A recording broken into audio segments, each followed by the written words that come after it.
யாக்கோப்பு சொல்றாரு, என் மரண நாள் எப்போதும் எனக்கே தெரியாது சொல்ற யாக்கோப்பு. கடைசி காலத்தில் யோசப்பெல்லாம் கூப்பிட்டு வச்சு பண்ணுவேன். அநேக காரியங்கள் சொல்லிக்கினே போகலாம். நீங்க சொல்றாரு, ஊமையா சொல்றாரு, இயேசு பிரதி ஒரு மனுஷன் இயேசுக்கு புறப்படுகையில் கல்லர் கையில் அகப்பட்டான். அவங்க அவன் வஸ்திரங்களை உரிந்து அவனை காயப்படுத்தி குற்றுயிராக விட்டு போனார்கள். முறிந்த ஆவியை யார் கட்டுவாங்க? நீதிமன்றம் சொல்றது. நீ பில்டிங் கட்டுற, வீடு கட்டுற, எல்லாம் கட்டுற. ஆண்டவர் சொல்றாரு, நீங்க என்ன பண்ண, கடல் மார்க்கமாக கடந்து போய் ஒருத்தனை வந்து என்ன பண்றீங்க, ரட்சிக்கிறீங்க, அவனை கொண்டு வந்து உதவி செய்யாம இறக்க போறான், அவன் நரகத்தை பிள்ளையை ஆக்கிறீங்கடா சொல்றாரு இயேசு மத்தியில. ஒருத்தர் உங்க இயேசு கிட்ட வந்தாக்கா அவனுக்கு இரக்கம் பாராட்டுன்னு, அவனுக்கு என்ன தேவையோ செய்யணும், அவனை செய்து அவனை பலப்படுத்தி நிற்க வைக்கணும் கர்த்தருக்குள்ள. அவனே நிற்பான்னு சொன்ன எப்படி? அப்போ உங்களெல்லாம் எதுக்கு வச்சிருக்காரு, என்னெல்லாம் எதுக்கு வச்சிருக்காரு? ஏதோ கொஞ்சம் கொஞ்சம் கொஞ்சம் உதவி.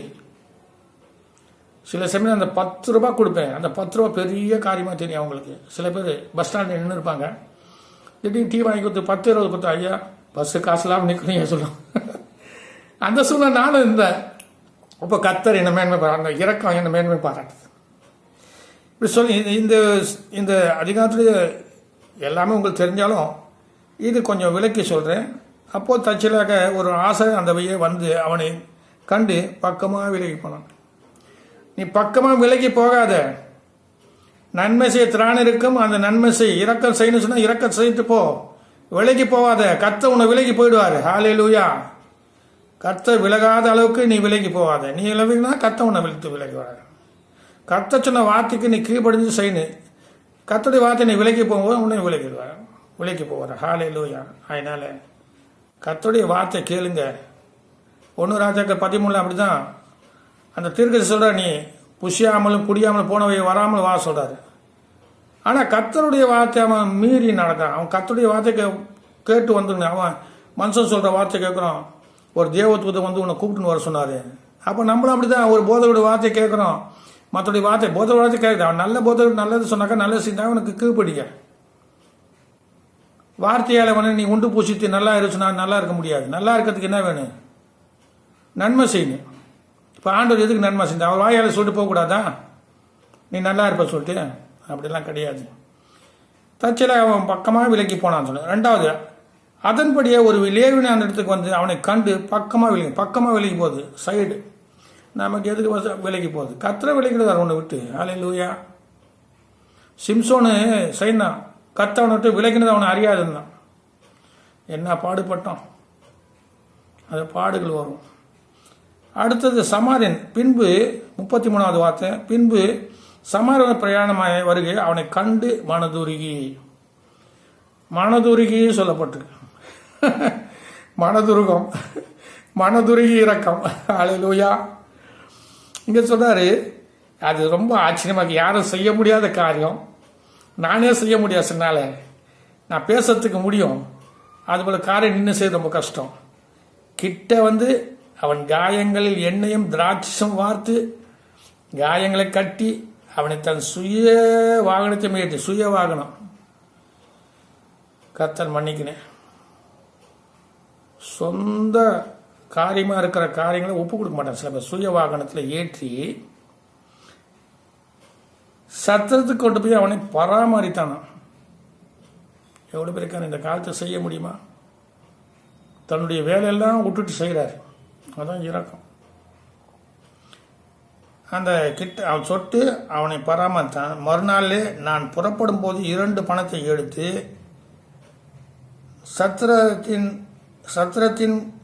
சத்திரத்தான் கையில் கொடுத்து, நீ அவனை விசாரித்துக்கொள்.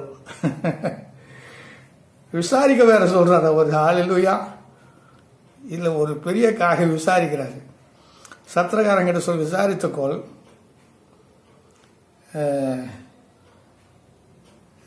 எடுத்து சத்திரத்தான் கையில் கொடுத்து நீ அவனை விசாரித்துக்கொள். அதிகமாக எதாகிலும் இவனுக்காக செலவழிந்தால் நீ அதிகமாக செலவு கொடுக்கணும்னு சொன்ன. நான் சொல்றேன், கடன் தான் கொடுக்கறதில்ல, காணிக்காவது கொடுங்கப்பா சொல்லிட்டு கேட்குறேன். கடன் கேட்டால் கோச்சிக்கிறீங்க. பாவி கடன் கொடுக்குறாங்க லூக்கால சொல்கிறேன். நீ ஏன் கொடுக்க மாட்டேன்னு சொல்லிட்டு நம்ம கேட்டாக்கா, பிரதர் நாளிலேருந்து நம்ம வீட்டுக்கு வராத இப்போ தருவீங்க. கர்த்தாவே திறந்த வாசல் எத்தனையோ வாசல் திறந்து வச்சுக்க கர்த்தர். ஆபிரகாம், அப்போ எலிசா பற்றி சொல்லப்பட்டிருக்கு. ஒரே ஒரு குஷ்டரோகிக்கு தான் சுகமானான் எலிசா மூலமா. ஒரே ஒரு வீட்டுக்கு தான் அனுப்பப்பட்டார் எலியா. எங்களை கூட எல்லாத்துக்கும் அனுப்பதில்லை கர்த்தர். யார் எங்களை நேசிக்கிறா, யார் கூப்பிடுறாங்களோ அவங்க வீட்டு தான் போறாங்க. நிறைய ஊழியக்காரங்க இருக்காங்க அப்பா. ஆனால் ஆவியோடு ஒத்து போகும்னு சொல்லிட்டு நீதிமொழி சொல்லும். முகத்துக்கு முகம் தண்ணியில் முகம் ஒத்து போகும், ஆவிக்கு ஆவி ஒத்து போகும். அதனால தேவ ஆவி ஒத்து போகும். மனுஷனுடைய ஆவியோட மனுஷனுடைய ஆவி ஒத்து போகும். ஆனால் தேவ ஆவியோட மனுஷனுடைய ஆவி ஒத்து போகாது எதுவுமே. அதான் கலாத்தியில் சொல்லப்பட்டு மாமிசத்துக்கும் ஆவிக்கும் விரோதமாக போராட்டம் உண்டு. சரி, அது ஏதாவது அவனுக்காக செலவு நான் திரும்பி வந்து தருவேன் என்றார். அதிக செலவு நம்ம கேட்காத முன்னே சில பேர் கொடுக்குறாங்க. சில பேர் கேட்க வேண்டிய சந்தர்ப்பத்தை கேட்குற நேரத்தில் நீங்கள் கேட்கக்கூடாதுங்க, ஜபம் பண்ணுங்க சொன்னாங்க. ஜபம் பண்ணுறோம். இல்லாதனால தான் ஒரு மனுஷன் கேட்பான். அவன் இருந்தால் இதுக்கு என்கிட்ட இருந்தாலும் உங்ககிட்ட நான் கேட்பேனா? ஆனால் சில பேர் வச்சுன்னு கேட்குறாங்க. அது தப்பு. அளவுக்கு மீறி இருக்கும், அது தப்பு, கேட்கக்கூடாது. சொல்ற தருவேன் என்றார். 16:36 சொல்ற. இப்படி இருக்க கல்லறுக்கையில் அகப்பட்டனுக்கு இந்த 3 பேரில் எவன் பிரணாயிருந்தான் உனக்கு எப்படி தோன்றுது என்றார். இவன் சொல்றான், எனக்கு பின்னாடி யாரு பிரண, என்ன பின்னா நல்லவன் யாரு அவன் கேட்கிறான். இப்போ 3 பேரை சொல்லி இவங்களுக்கு யார் நல்லவன் சொன்னான்னு கேட்கிறாரு. அதுக்கு 37 பாருங்க. அதற்கு அவனுக்கு இரக்கம் செய்தவனே என்றான். அப்போது இயேசு அவனை நோக்கி, நீயும் போய் அதன்படியே செய், இரக்கம்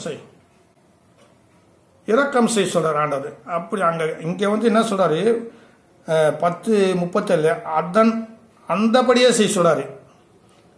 அவன் எப்படி சமாரியம் செய்தான் அந்தபடி செய்ய சொல்றாரு. இங்க என்ன சொல்றாரு, 28 அப்படியே செய்ய சொல்றாரு. அவரை நோக்கி நிதானமாக உத்தர சொன்னான். அப்படியே செய்ய அப்போது பேப்பா. அப்போ என்ன சொல்றதா மேலே சொல்றாரு, உன்னிடத்தில் அன்பு கூறுவது போல பிறரிடத்தில் அன்பு கூறுவாங்க என்று எழுதியிருக்கிறதுனா ஆமாண்டவர் அப்படி செய்ய அன்பு கூறு சொல்றாரு. இங்க இரக்கம் செய், அங்க அன்பு கூறு. அதனால இரக்கத்தை சிநேகிங்க. மல்கியால சொல்றாரு, நான்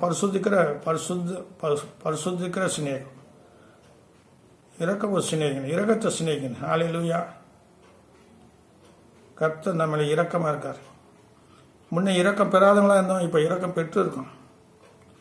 ஆனா இரக்கம் நியாய தீர்ப்புல மேன்மை பாராட்டும். இப்போ நான் இருக்கேன்னு சொன்னா என் அண்ணன் தம்பியா வருவாங்க, இல்லை பாஸ்டர் வருவாங்களா, இல்லை சொந்தம் பந்தம் யாராவது சின்னதாக வரும், யாரும் அங்கே ரெக்கமெண்ட் பண்ண முடியாது.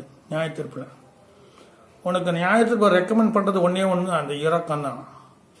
நீ செய்கிற இரக்கம் அந்த நின்று அந்த இரக்கம் பேசும். ஆனால் இரக்கம் செய்யுங்க, இரக்கத்தை சுதந்திர கொள்ளுங்க. இரக்கம் உள்ளவனுக்கு இரக்கம் மேன்மை பாராட்டுமே. இரக்கம் பெரிய காரியம். தேவன் இரக்கம் உள்ளவராக இருக்கிறாங்க. இரக்கத்தை மேன்மை பாராட்டுங்க. கர்த்தர் உங்களை ஆசீர்வதிப்பாராக. ஆமென்.